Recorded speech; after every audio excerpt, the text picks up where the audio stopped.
Salam kerahiman. Hari ini bicara tentang kerendahan hati, diambil dari 1605.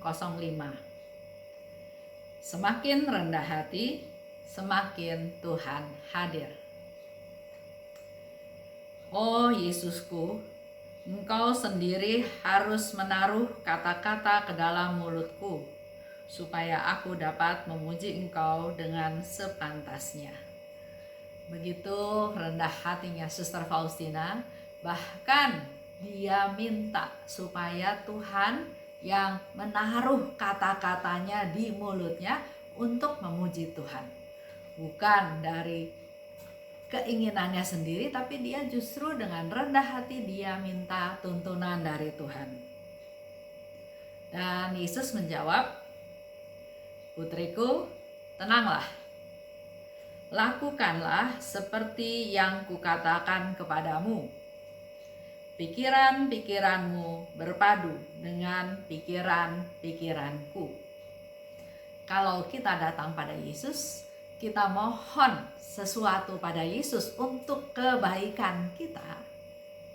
Dalam hal ini Suster Faustina mohon kepada Yesus supaya dibimbing, diberi kata-kata untuk bisa memuji Tuhan, dan Yesus langsung merespon dan mengatakan kepada Suster Faustina, "Lakukanlah seperti yang kukatakan kepadamu," yaitu pikiran-pikiranmu berpadu dengan pikiran-pikiranku. Jadi apa yang kita pikirkan, padukan dengan pikiran-pikiran Tuhan.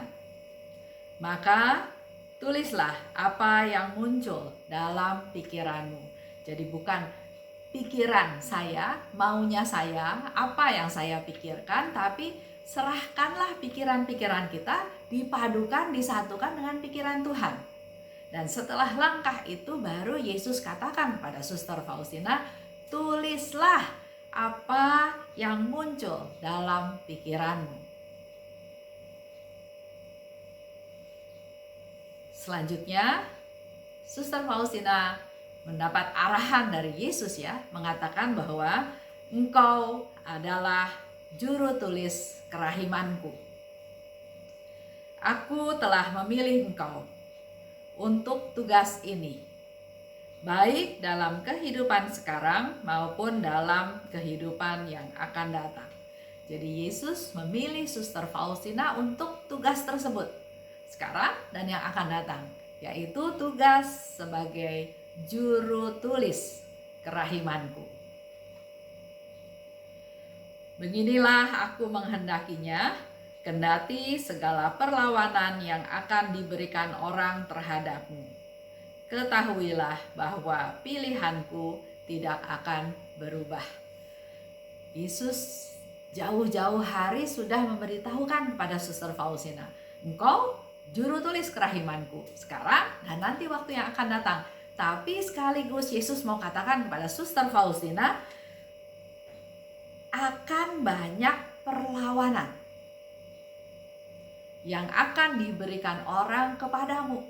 Sama seperti suster tua yang ada di kongregasi berkata kepada Suster Faustina, siapa kamu? Enggak mungkin Tuhan memilih kamu yang pendidikannya rendah, yang dianggapnya tidak suci oleh oleh suster yang tua tersebut. Bahkan kata-katanya begitu kasar dengan seonggok. Kalau Bapak Ibu masih ingat beberapa bacaan yang lalu. Itulah perlawanan-perlawanan yang akan dialami oleh Suster Faustina. Yesus sudah kasih tahu lebih dahulu dan memang harus terjadi seperti itu. Begitu pula dalam hidup kita. Tuhan pasti sayang sama kita. Tuhan mengasihi kita. Tapi untuk supaya kesetiaan, ketaatan, iman kita tumbuh, maka diperlukan ujian-ujian tersebut.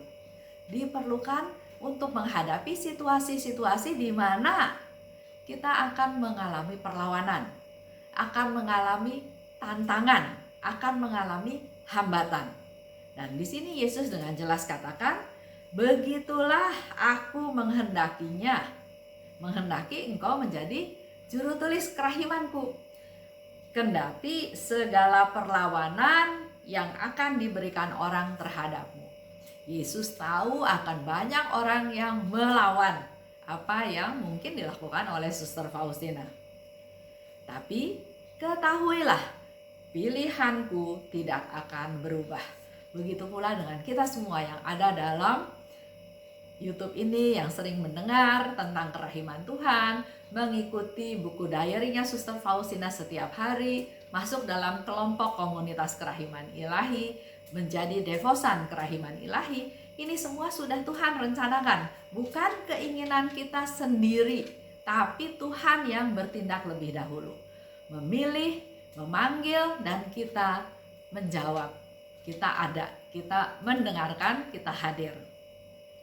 Dikatakan untuk kita semua pasti, ketahuilah bahwa pilihanku tidak akan berubah. Mungkin kita juga sebagai devosan mengalami banyak tantangan, banyak hambatan, bahkan banyak perlawanan. Tapi ingat satu hal ini yang Yesus katakan, bahwa pilihanku tidak akan berubah. Kita semua sudah dipilih Tuhan, dan pilihan Tuhan tidak akan berubah.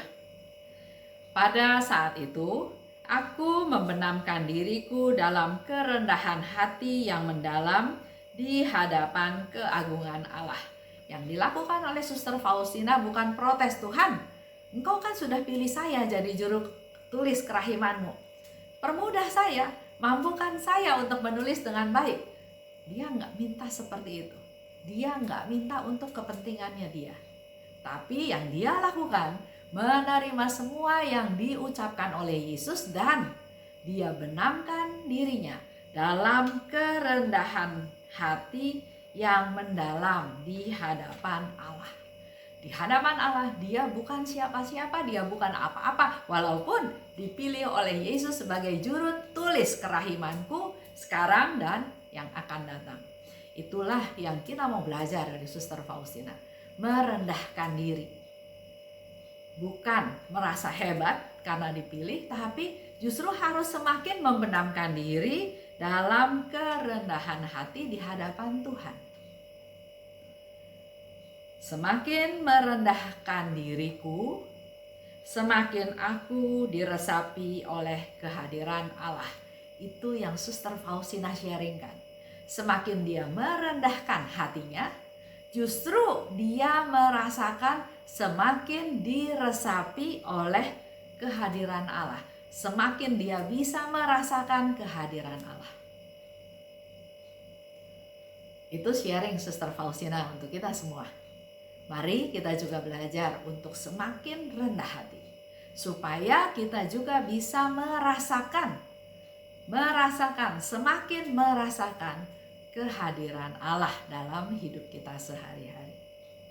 Terima kasih. Salam kerahiman.